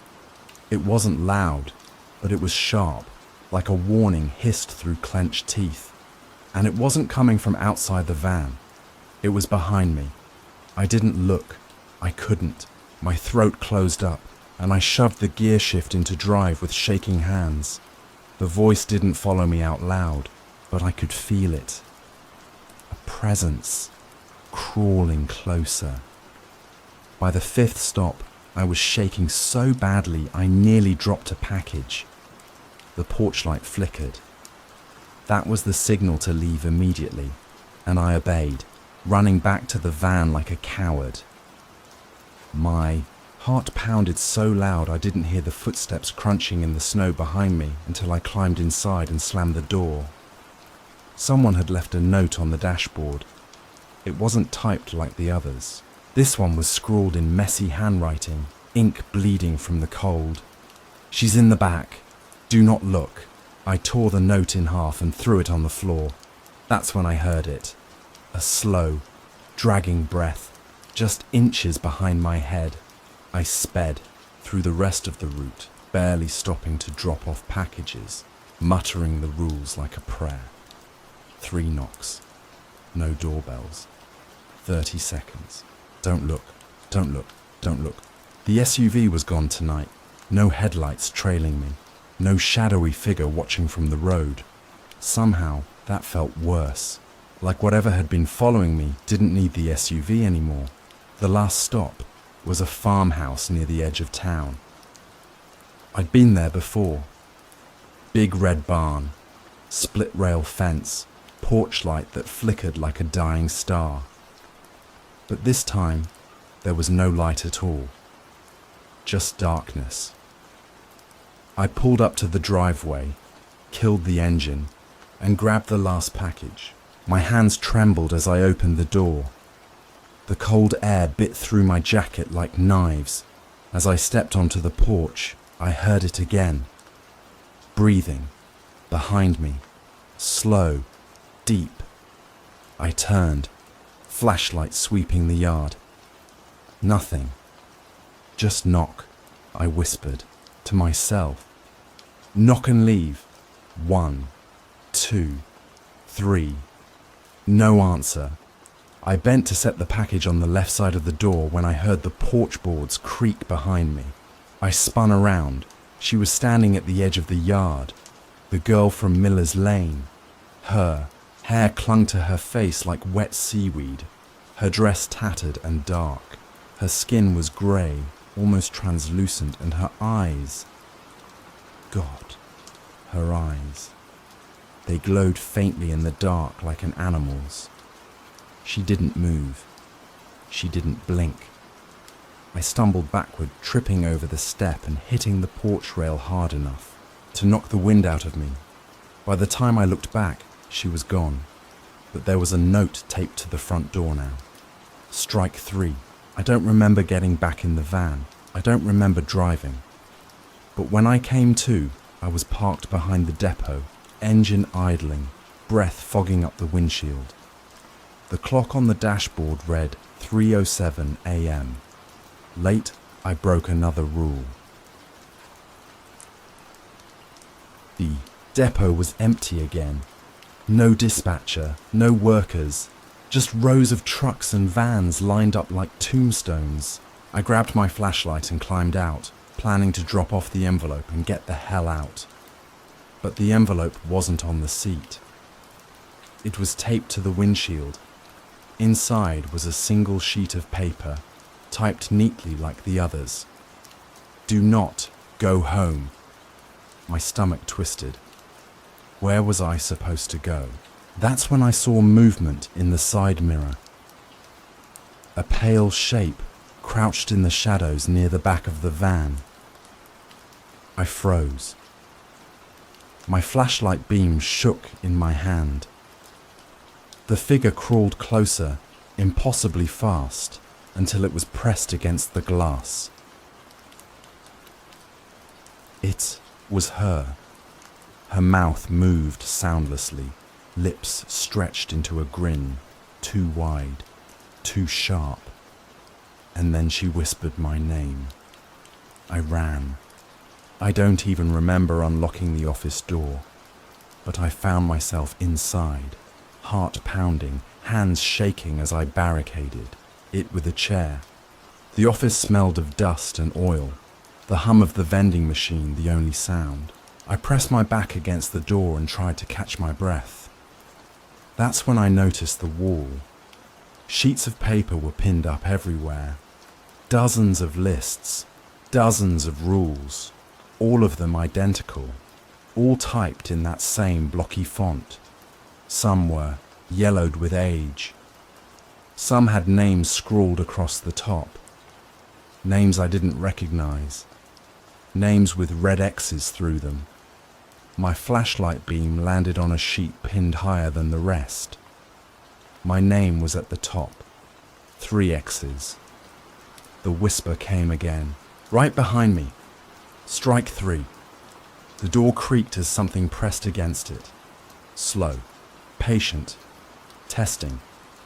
The chair shifted an inch, then another. I grabbed the flashlight and stumbled toward the back office, looking for another exit. My breath came in sharp gasps. My reflection in the window was pale, distorted. And then I noticed something. The reflection wasn't matching my movements. Her face stared back at me from the glass, inches from mine, smiling wider than should be possible. Her hand reached out, not on the other side of the glass, but from the shadow behind me. The lights flickered. That's the last thing I remember. I'm recording this now from a motel room on the edge of town. I haven't been back to the depot, and I burned the uniform.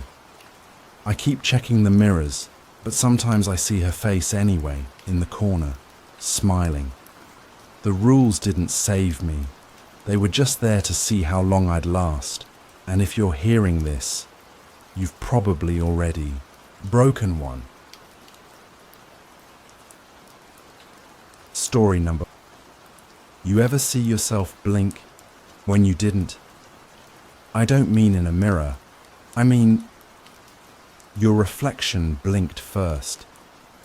I know that sounds insane, but I'm telling you, what happened wasn't just a trick of the light, and I should have listened to her, because she tried to warn me.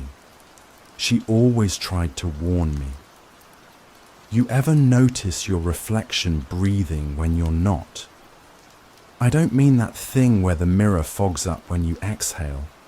I mean her chest rising and falling when I wasn't moving at all. That's how I knew something was wrong. Or maybe that's when I started convincing myself it was. Either way, I can't stop replaying that moment because I should have trusted her from the beginning. She tried to warn me. I wasn't always like this. I used to be normal, or at least I thought I was. I used to wake up, brush my teeth, and barely even glance at my reflection before rushing out the door. But then I started noticing delays, little lags. Like when you're on a video call and the audio doesn't quite match the lips.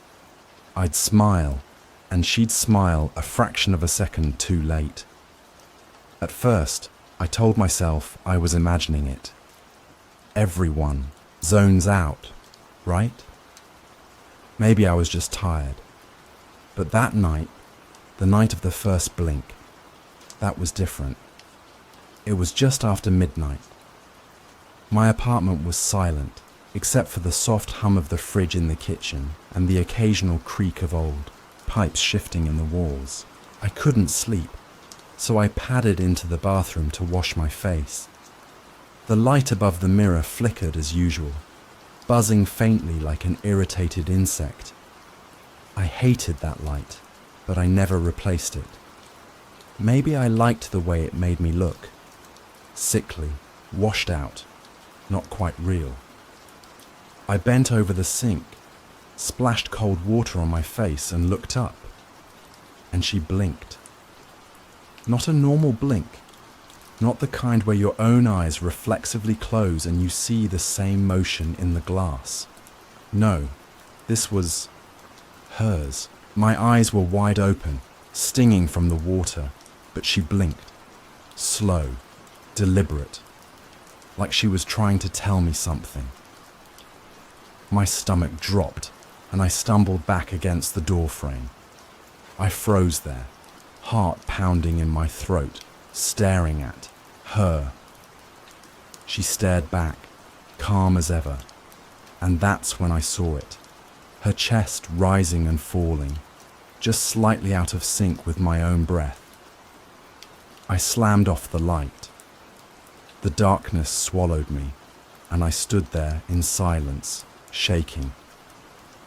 My breath echoed, too loud in the small bathroom, and I swear I could hear hers, softer, shallower, like a second presence in the dark. I didn't sleep that night. I couldn't. The next morning, I convinced myself it hadn't happened. Hallucinations are normal when you're exhausted, right? Everyone has moments where their brain misfires. But the memory lingered, sticking to the edges of my mind like wet paint. I tried avoiding the mirror altogether, brushing my teeth while staring at the tiles, shaving by touch. I told myself I was being ridiculous, but every time I caught a glimpse of her in my peripheral vision, my skin crawled.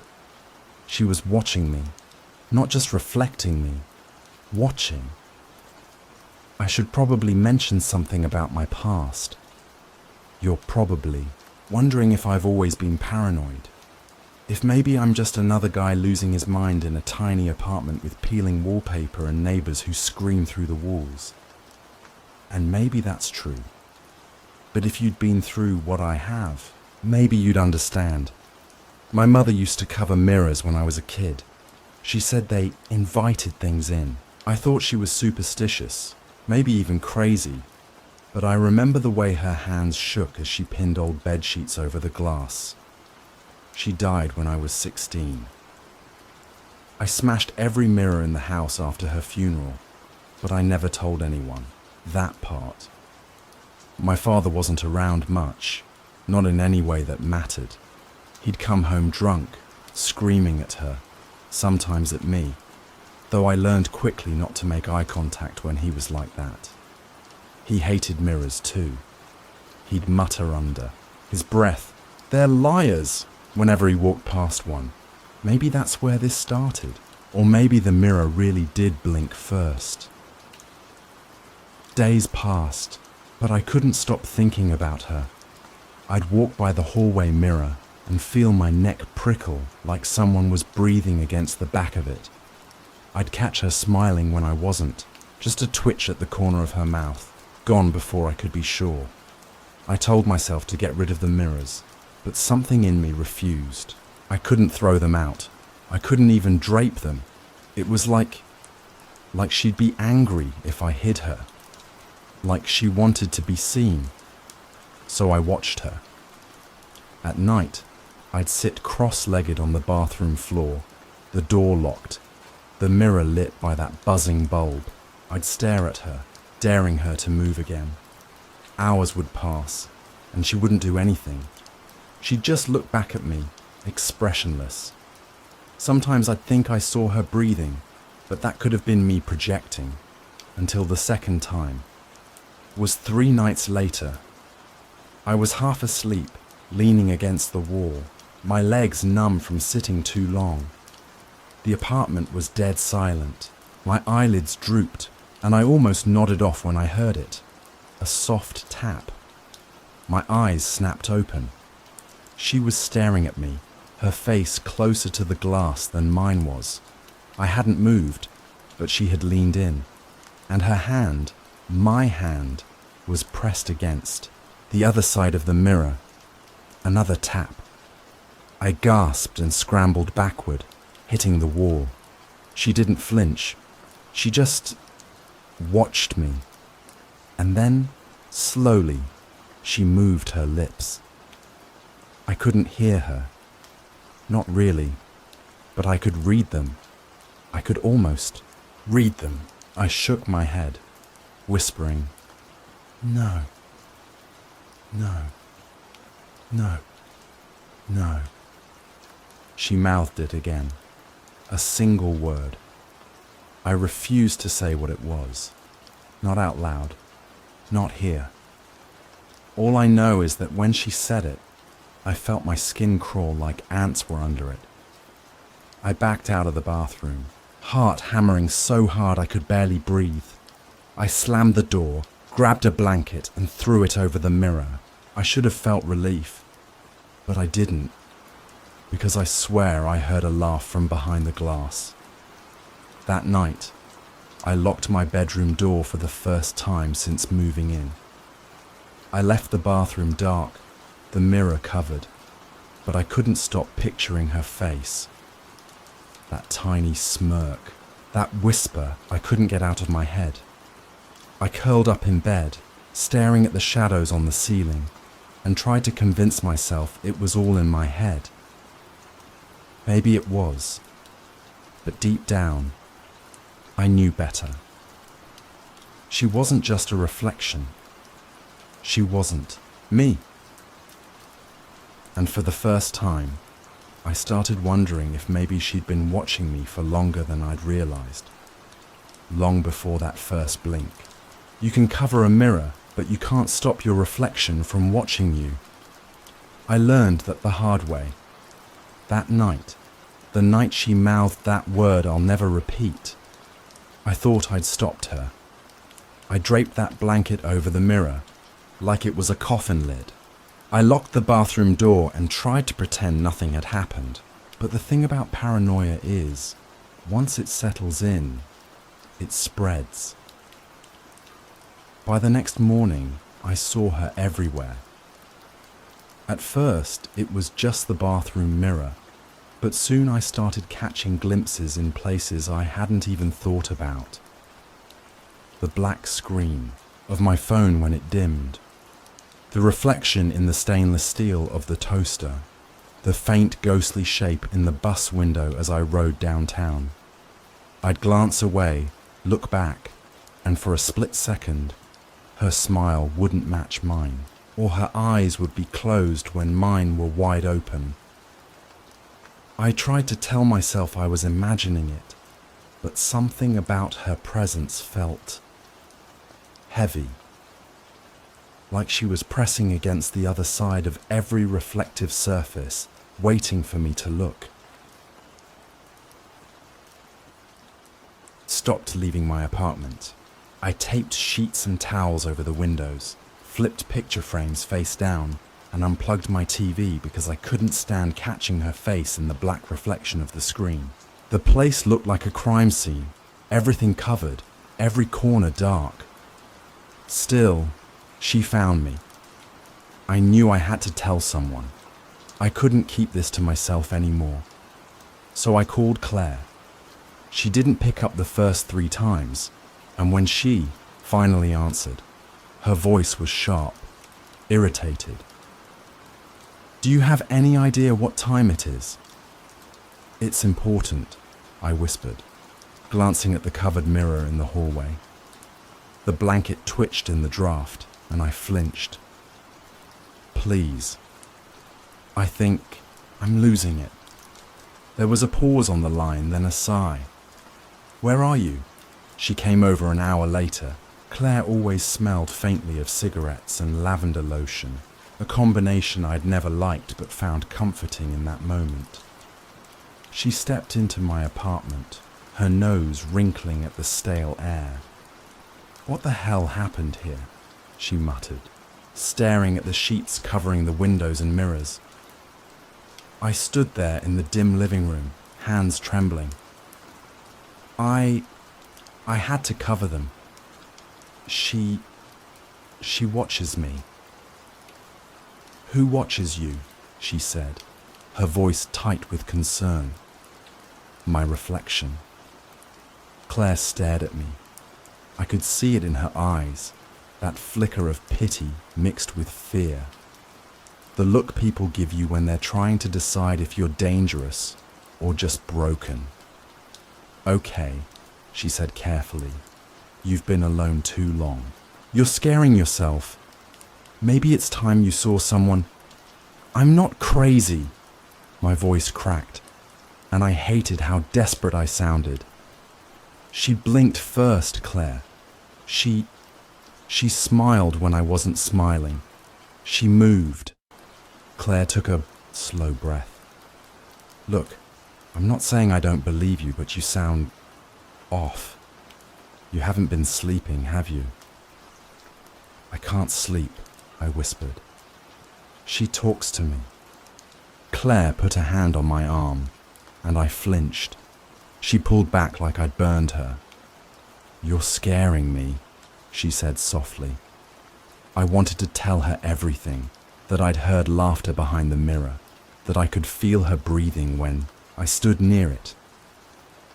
But the words felt heavy, dangerous, like saying them out loud would make them real. "Please," I said instead. "Just stay tonight. Please." Claire hesitated, then shook her head. "I can't. I have to work early, but you need help. I'll call someone, okay?" I grabbed her wrist. "Don't. Please, don't call anyone." She looked at me like I was a stranger. When she left, the apartment felt colder, quieter.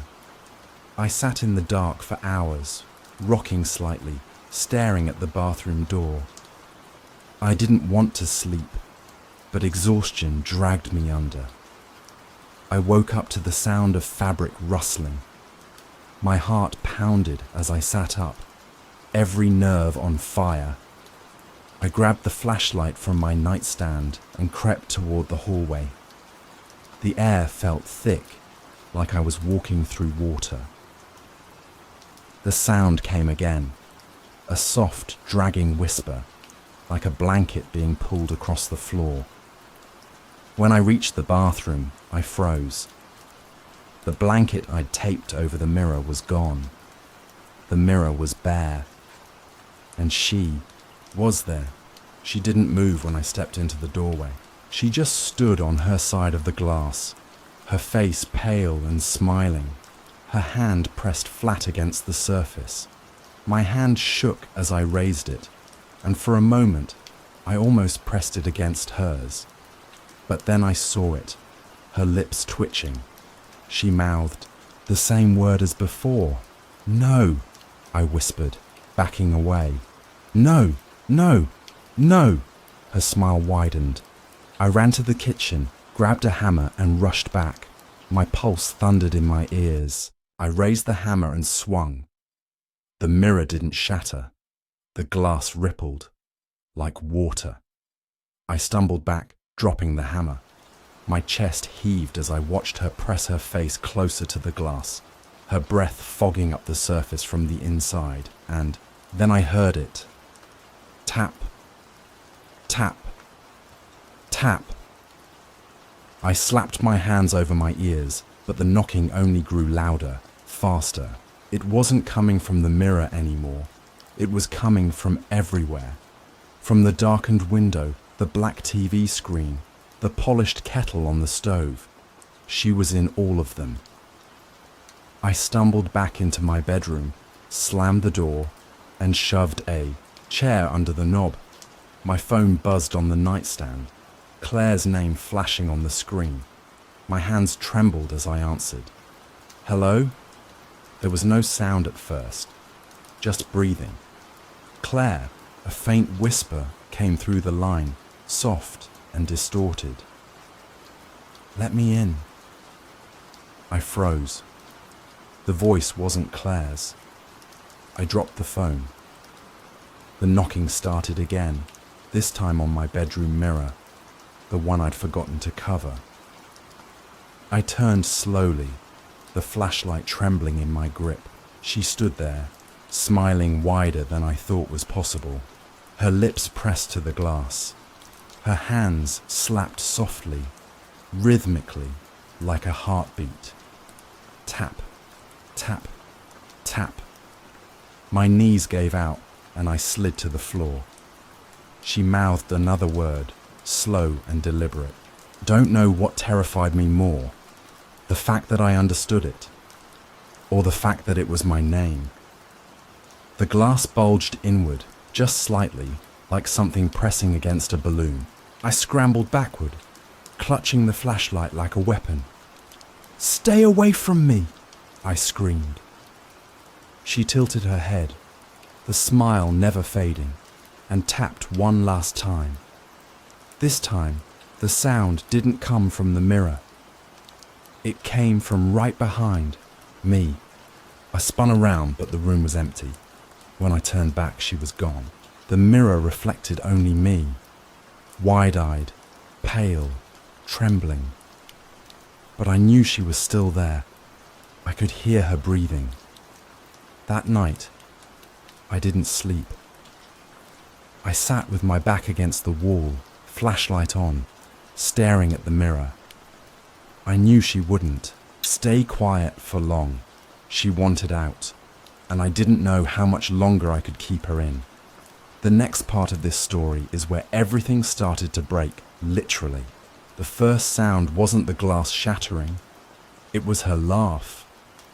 It was soft, almost melodic, like wind chimes in a storm. But it froze my blood. I hadn't slept in 2 days, sitting there in the dark, flashlight dying in my trembling hand. My bedroom was a prison, every reflective surface either smashed or hidden under blankets. I thought if I could just hold out long enough, she'd get bored. But she didn't. She never blinked. I don't even know what time it was when it happened. When she decided she was done waiting. The knock came first, sharp and deliberate, rattling through the frame of the mirror like a heartbeat. Tap, tap, tap. I clutched the hammer, though I'd learned it couldn't hurt her. Stay there, I whispered, voice hoarse. Stay in your place. But she just smiled. Her movements were slower now, more deliberate, like she was testing me. Her palm pressed flat against the glass, leaving a faint, foggy print. My breath caught in my throat when I noticed the outline of her hand. It wasn't mine. Her fingers were longer, thinner, the nails too sharp, like shards of porcelain. I'm not crazy, I said aloud, trying to convince myself. You're real. I know you're real. She tilted her head, mirroring me, but not perfectly, a fraction of a second off, just enough to make my stomach turn. Her lips moved, shaping silent words I refused to acknowledge, and then, in one slow motion, she raised her other hand and knocked again. Tap, tap. Cracks spiderwebbed across the mirror, scrambled backward, heart pounding so hard I could barely hear. No, no, no, I whispered, tears burning my eyes. Stay there. You stay there. but the cracks spread like veins of ice across a frozen lake, each one pulsing with a faint silvery glow. The glass didn't shatter. It rippled like liquid as she pressed her palm harder. "Don't do this," I begged. "Please." She stopped knocking. She just stood there, smiling that impossible smile, and mouthed my name. Slowly, and then, with a sickening crack, the surface bulged inward. I screamed and swung the hammer at the mirror, but it passed through like water. My arm plunged into icy coldness, the sensation so shocking I dropped the hammer. She grabbed my wrist. Her fingers were freezing, impossibly strong, pulling me closer to the glass. "No!" I shrieked, digging my heels into the floor. "Let go!" She leaned forward, her face pressing against the glass until it distorted, stretching unnaturally. I yanked my arm free and fell back, gasping. The mirror rippled violently, then stilled. She was gone. I sat frozen, every muscle locked, barely breathing. The mirror reflected only me, pale and shaking, hair plastered to my forehead with sweat. Then, slowly, the reflection blinked. My stomach dropped. I hadn't blinked. She stood perfectly still, staring at me, her smile gone. Her expression was blank, unreadable. My reflection raised its hand. I didn't. She waved. I scrambled backward, tripping over the chair, slamming into the wall. "No," I whispered. "No, this isn't happening." But she stepped forward, and the surface of the mirror rippled again. The glass burst outward with a deafening crack. Shards rained down like ice, but none of them cut me. She stepped through, barefoot, her pale skin glistening like porcelain, her hair hanging wet around her face, her smile returned too wide, too sharp. I couldn't move. I couldn't breathe. She crouched in front of me, tilting her head, studying me like a specimen. Her eyes were wrong, too bright, too clear, like polished glass. "You wanted me out," she whispered. Her voice wasn't mine. It was softer, deeper, like the sound of wind through broken windows. "I didn't," I choked out. "I didn't." She smiled wider. "You called me. You watched me. You fed me." My body shook. "Stay away from me." She leaned closer until her cold breath brushed my face. "You've been so lonely," she murmured. "So scared. Let me help." I tried to scream, but no sound came out as she pressed her hand against my chest. The cold seeped through my shirt, into my bones. My limbs went numb. I couldn't move, couldn't fight. She leaned in closer, her face inches from mine. "Don't worry," she whispered. "I'll take care of everything." And then she pushed. It was like falling into ice water. My vision shattered, fragments of light and darkness swirling around me. I clawed at the surface, but my hands slipped on smooth, cold glass. I screamed, but the sound was muffled, like I was underwater. And then I realized I was on the other side. She stood where I'd been, staring at me through the mirror. I pounded on the glass, my breath fogging it from inside. She smiled, tilting her head just like I used to. "No!" I screamed, but no sound escaped. She raised her hand and pressed it to the glass, mimicking me perfectly now. Then she winked. Watched helplessly as she turned, stepping over the broken shards of glass like they weren't even there. She moved through my apartment with perfect confidence, slipping into my clothes, Picking up my phone. The screen lit up. Claire's name flashed. "Hey," she said into the phone, her voice a perfect imitation of mine. "Yeah, I'm fine. Sorry, about earlier. I wasn't feeling well, but I'm better now. Come over, okay?" Tears stung my eyes. I slammed my fists against the mirror, but she didn't look back. I don't know how long I screamed, how long I begged, but time feels different. Here, slower. The glass is no longer broken from this side. It's whole again. A perfect, gleaming surface. She walks around my apartment, living my life, while I'm trapped in this cold, silent place. Sometimes she comes close, pressing her face to the glass, smiling at me. She mouths words I can't hear. Sometimes she knocks. Sometimes she just stands there, waiting. I've stopped sleeping. I don't know if I even can. The darkness behind me stretches forever, but I don't dare look away from the glass.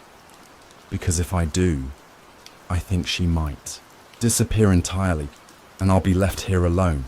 Claire came over. I watched from the other side as she hugged her, laughing, completely fooled. My double looked so normal, so me. Claire never even glanced at the mirror. She doesn't know I'm here. Nobody does. It's been days, I think. Maybe weeks.